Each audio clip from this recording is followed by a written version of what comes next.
And welcome back. Happy New Year, everybody. The Old Gab Box podcast and radio show. We're back for the first time in 2026, and all our times are back on schedule. We have added some more broadcasts, some more things you can watch, especially with TGL teeing off. That's the indoor golf simulated league down in Palm Beach Gardens, close to my home. And trying to get our golf fix, right? All this brought to you by our friends at Casa de Campo in the Dominican Republic. I was down there before Christmas. Had an incredible time. The weather was fabulous. Played Teeth of the Dog. And the man who hosted us and the man who has introduced us to this exotic place, Casa de Campo, Gilles Gagnon, joins us again. Gilles, Happy New Year, man. It's great to see you. Well, Happy New Year to your family, obviously. And we had a great time with you and also to all your listeners. Yeah, no, we had a lot of fun. And Teeth of the Dog continues to be slammed. People just want to play the new look, the new renovated golf course. Of course, a Pete Dye absolute jewel that Jerry Pate went in and redid. Gilles, needless to say, it's hard to get a tee time. I guess that's good news, right? Yeah, it's kind of, you can't get a tee time right now we went through the holiday season, obviously, and today it's, tomorrow is supposed to be Three Kings Day, which is like Christmas here in the Dominican Republic, but the government changed it so Monday, so people would have a long weekend. But so all the homes here, all the Dominican, which are 60% of the homes here are owned by Dominicans. They were all here, and I was at gym this morning, and I want to tell you, it was kind of hard to find the equipment. All the members are here, and it's been fantastic. We're so happy that we have so many people, obviously, but it's definitely a little different for me seeing like tea time till like 2:00 every day on both sides, and people finish and the sun's setting, and so it's nonstop. But it's that's what we're here for, obviously. Oh yeah, absolutely. Three Kings Day is something that the folks here in the U.S. probably aren't familiar with, but it is a big celebration this time of year down in the DR, right? Yeah, it's big. Yeah, like I said, it's like Christmas. Yes. All the people celebrate. They have dinner at home and they give presents to their kids, and so it's like Christmas. It's actually bigger than Christmas, really, in this country. And then tomorrow now they go back to work, so. There'll be a little fuzzy, still the mind a little kind of still in vacation or on holiday spirit, but we'll get it rolling. Not that the resort obviously has all the staff that are here, all the people from the hotel, the reservation, the restaurants and the people on the golf course. We're all working. The others, the people come in and enjoy that quite a bit. So it's go ahead. Fun time. Yeah, no, I was going to tell everybody, you've been around the property there for a long, long time, and supposedly you're supposed to be stepping back, but I'm telling our listeners and our viewers, if you want to plan a great vacay, golf vacay, family vacay, combo, contact Gilles. Go to casadecampo.com, but contact Gilles. Gilles, you can work it out you and I were playing, and you're getting calls from all over the world, literally, people trying to plan trips and business tournaments and all sorts of stuff. Well, that's what keeps me alive, probably. Yeah. I really enjoy that. It's the satisfaction I get when people come here, and then I get an email back and saying, "Man, we had a good time." Like even you just Yes. said, you had a wonderful time at Casa, and this is my career was about bringing people. Pete Dye, you say, "I'll take care of the golf course, I'll build this." You just bring people. So it's great. Sometimes it gets a little annoying. Like everybody else, people, I can't get a tee time at 8:00. Well, it's maybe not 8, it might be 1, but you're still going to play. So, but yeah, it's a lot of fun, and I continue to do, our Pro-Am, for example, the next starts on Tuesday. We have 52 teams, which is sold out. And next week we have another one with 52 teams. Wow. So it's, it's a lot of fun. So I really enjoy it. Well, and again, we talked about it a lot on the show. Aside from Teeth of the Dog, which is exceptional, and I played 3 straight days with you down there, Teeth of the Dog. But the links course, I think it's a lot of fun. You and I played that. Obviously, you played it a lot. La Romana Country Club is beautiful. And the Dive 4, which you have 27 holes overlooking the Chavon River and looking out into the bay. You got some great golf, not just Teeth of the Dog, Gilles. There's good golf all around. You can get tee times, what I'm saying, at all the other places as well. Yeah, we're trying to, like if somebody is here 4 nights or something, they'll go one, and one on each one. But the thing about Casa de Campo is, so you got Teeth of the Dog, that's on the ocean. They got Links, that's more of an inland golf course, but we have 6 holes around man-made lakes that Pete designed. And then Dive 4, obviously, you're up there, and visually you're looking 300 feet. The river's down below, Altos de Chavon. So it's totally different. So this is the type of stuff that a lot of places you play and the courses are the same. But here you have 3 different experiences. You got Teeth, also Teeth you could play as long as you want. I think we got it now to about 7,600 yards. Wow. You could play all the way forward. I think it's 47 or something. So, the lady golfers can come in and enjoy golf a little more. It's not driver 3 wood, and then a wedge type of things. Alice Dye really thought that, planned that very well. So that's there's not a better place. The weather's great. The golf, like you said right now, I mean, the Teeth of the Dog, you walk on, you think you're on carpet, which you saw when you were here. It's great. It's great. The greens are a little, it'll stay. I mean, I was very surprised, actually, that the greens are even, not as firm as I thought they would be after just, opening, and, we closed it, about 8 months ago. So we just opened, 6th of December. And when we play, we got a couple greens that were a little firmer because they were planted, the last one, 10 and 11. But overall, it's pretty special. Yeah, it is special, and I can't wait to get back down, hopefully in March. Tell me this now, as we embark on another PGA Tour season. I know you love the game. It's in your soul. We were supposed to start this week, but because of a drought at Kapalua, the plantation course, the PGA Tour decided not to play this week. They'll start next week at Waialae in Honolulu. The 2026 season, Gilles, Scottie Scheffler #1, Rory #2. How excited are you about another year of watching the best players in the world on the PGA Tour? Well, you were talking about your podcast at the indoor golf, and I watched that. And, like you said, I'm a golf junkie, that's all. I can never get enough of it. But yeah, I think it's really exciting. It's kind of sad, obviously, that they had all this drought in Hawaii, which, I'm sure it affects the golf, but also affect people, obviously. That's what we always think about first. But yeah, I'm excited to see, if Rory's going to come back again, and then Scheffler, and there's a lot of guys now that have had some so-so season, to see if they're going to come back. And then the story about Koepka leaving LIV. Yes, I think that's a big story. I don't know. Perez also may be thinking. I don't know. They there's so many stories out there that half of them are probably not true. But I think it's starting to come. Going to LIV, and when you got, but I don't think anybody's watching it on TV, or I have never watched 1 minute of it, so I have no idea. It's more of a carnival, and listen, the guys made a lot of money, and I'm happy for them.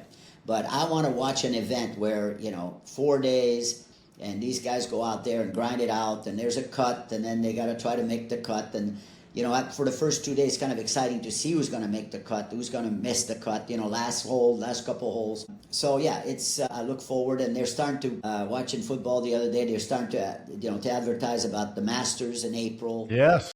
Which that's always such an event that you just sit there and watch this, and it's so exciting, and they really have it right. You know what I mean? It's like at the end there, you never know what's going to happen.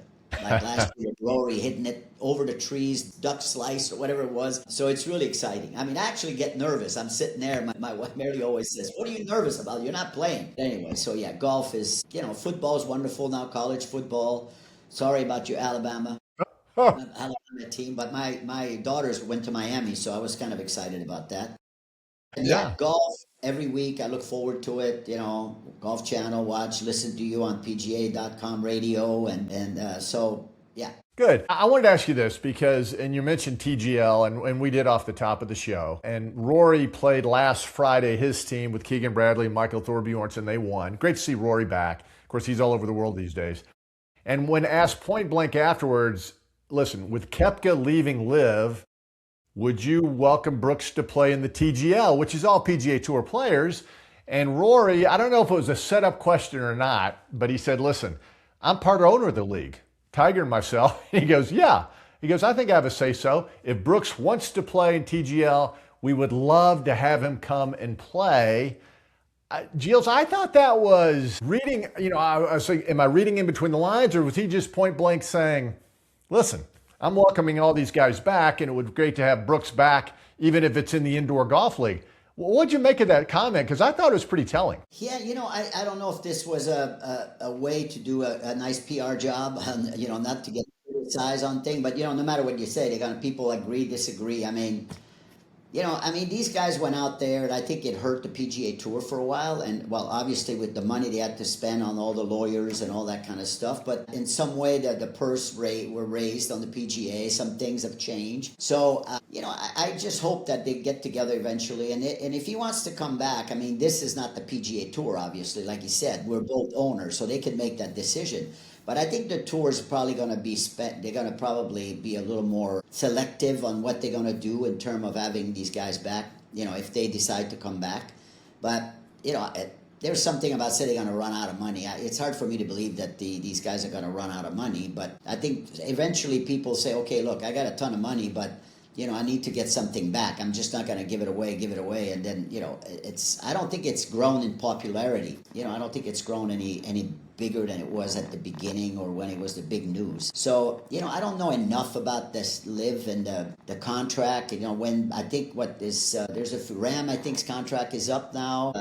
So now they're going to start going, but I don't think they're going to offer the same amount of money. And I don't know. To me, if the money they have, the majors, obviously some of the major, the top guy can play in the major because they qualify.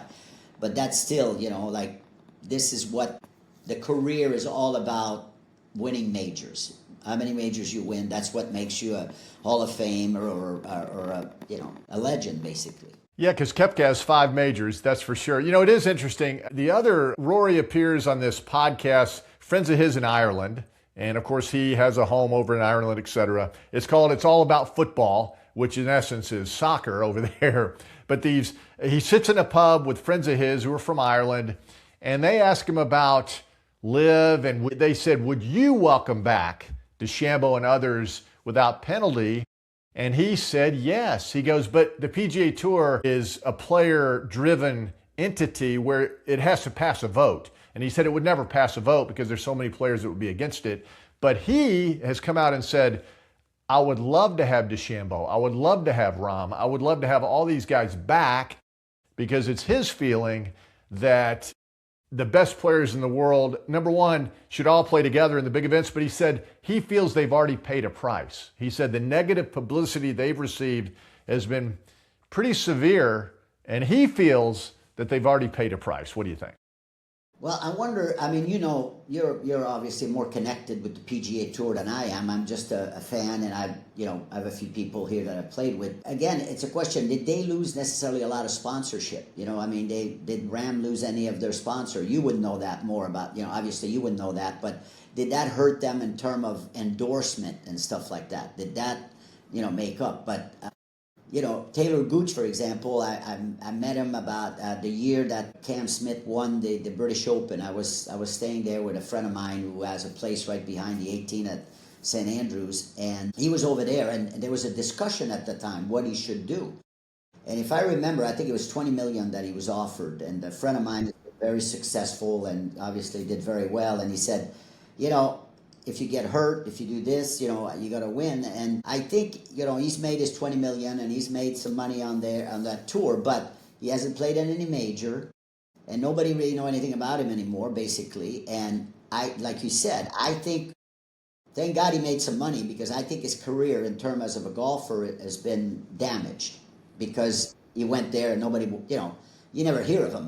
Once in a while you'll see somebody that wins the event, but I think in terms of popularity and maybe endorsement, I think that's probably hurt them. Now, money-wise, I don't know if that's made a difference. But, the reputation, I don't like somebody that if somebody said, oh, Gilles, didn't do the right thing for me and stuff, maybe I'm a little more sensitive to that. But I think a reputation, as you get older, your reputation and, how your kids grew up, other thing, you can kind of sit there and say, I'm proud of what I've done. I think that's a big part of it, and some of these guys, I think, have lost part of their reputation with this thing.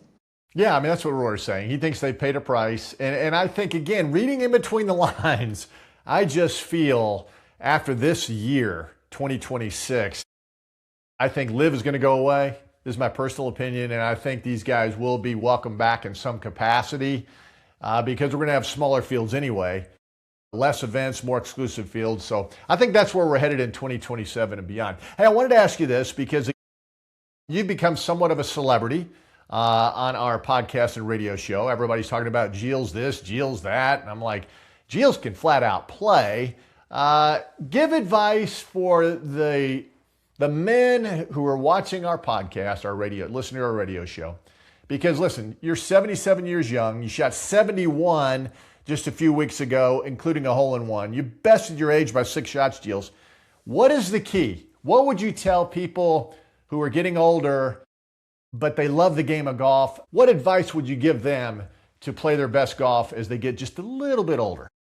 Well, first of all, let me say this, that during Christmas here we had Rachel Keane, who was the best player at Wake Forest and, played in 3 Curtis Cup. And her boyfriend is Alex Fitzpatrick, Matt's brother.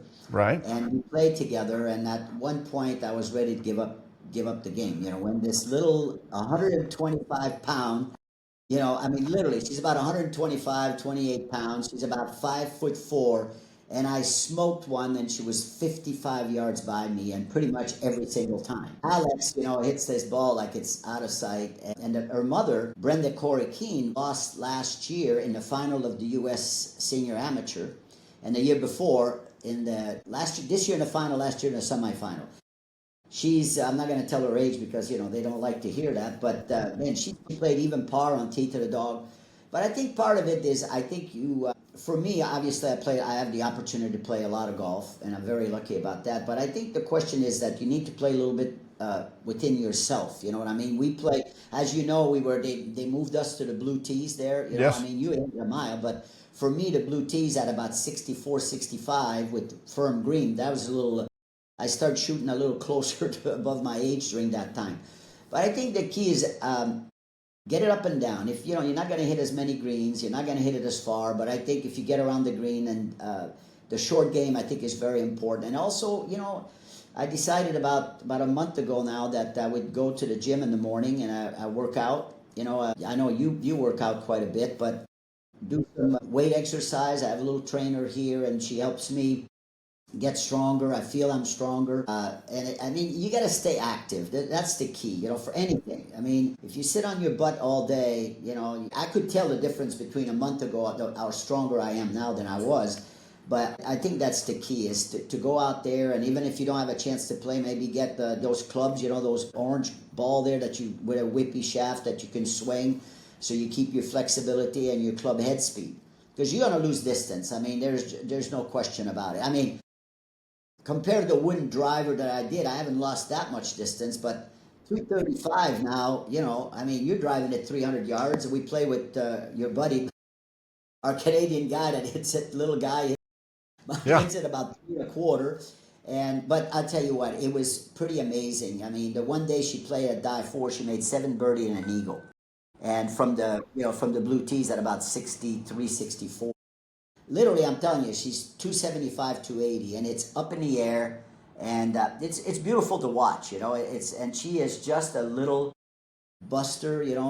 She just was on me all the time. She has some of her players, some of her friends here, and she said to come on over, and I told them that I beat you every day, and I'll drive you by 60 yards, and oh man, you should.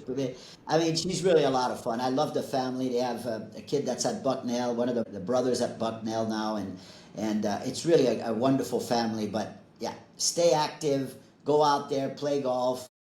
Play with you, and then you get a little depressed how far you hit the ball. But just play within yourself. Move to the tees where you can hit a driver and not a 3-wood every single time, because that's discouraging. Yes, and the great Jack Nicklaus said, and who's designed a ton of courses. In fact, the first course he ever co-designed with Pete Dye was Harbortown at Hilton Head, which is a phenomenal layout. But Jack Nicklaus has always said, always play from the tees you're supposed to play from, and the game will be more fun. He feels a lot of people played the wrong tees because of ego or whatever, but he said, check your ego at the door, play the tees you're supposed to. It'll be more competitive when you're going against other people, and it's more fun. And I think that is pretty sound advice from arguably the greatest player of all time. Well, I had an assistant, Manuel Relancio, his name, from Argentina, and he played on the Latin American Pro Tour, and he started working for me. So we'd go out there and give me some shots, and I had really had time to beat him, or I didn't beat him, unless I played fantastic and he had a bad day, and he played a little further. So one day I said, "Tell you what we'll do, I'll go to your drive, and you go to my drive, and we're going to play from there."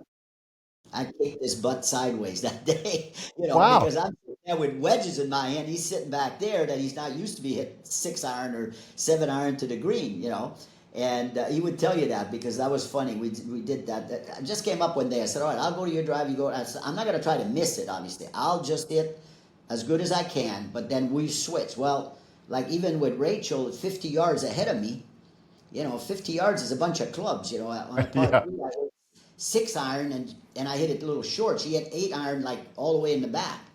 So she's at least 2 clubs, if not 3 different. And I can still hit a 6-iron 165. But for her, 8-iron, So it's it's a little discouraging, but it's a lot of fun. And she can't wait to listen to that podcast. I told her I would talk about her, and she go, "You better send that to me. I want to listen. You better say nice thing to me." But she's on the Epsom tour right now, and I hope she struggled a little bit last year, but I hope she's successful. And so is Alex. Alex is a wonderful player. His birthday was January 2nd, and Marilee was the 3rd, so we kind of did a little same time type of thing. But it's fun to watch, and they're such good kids. That's the key. Just really good kids. Yeah, I've seen Alex play the Zurich Classic in New Orleans with his brother there, the team competition. In fact, I'll be doing that tournament again, so I look forward to catching up with him. Gilles, as always, my friend, man, it is good to see you. I can't wait to see you in March. And by the way, if you make it back to Florida now for the Florida Swing, let's play in the Cognizant Classic down at PGA National. We had talked about that, so hopefully I'll see you then. Yeah, it's on my calendar, and we have a house there that we're not there very often, but we're going there next week because I'm going to go to the PGA show with our friend Jason, do some business meeting there, which I haven't been there in a bunch of years, but so I would love to do that, and I look forward to it, and it's just it was great to have you here, and the girls were fantastic. They had fun. They had fun. Oh my God, there was a lot of fun. So anyway, thank you for having me always on your podcast, and you're a good friend, and I look forward to see you February, right? Is that what it is? Yeah, absolutely. Yeah, Gilles, I appreciate it. The girls, I still laugh because the 2 of them in that golf cart, I think they adhere to the rules of the road. I'm not sure, but they buzz all over that property in that crazy golf cart. I know. That's probably the fun. That's during Christmas there, we were a little concerned, because you got cars, you got everything you can imagine. And these carts are going in and out. And, that's something that sometimes concerns me, especially with my kids when they're there. I go, Christmas time, no golf carts. You just sit there and we'll take a car. It is funny because we were finding your house the last day we were there, and I'm plowing through those neighborhoods, and finally there's your house because I was listening to Brandy give me directions, which is never a good thing. Well, it's like they said, every time you get in a fight, my wife just tells me how to park, where to park. When I go by myself, I can always park, no problem. But Marilee, they tell you it's like that's why you get a Tesla self-driving. You can't yell now; you just let the car drive. Good stuff. All right, my friend. I'll talk to you in a couple of weeks. Take care. All the best. Take care.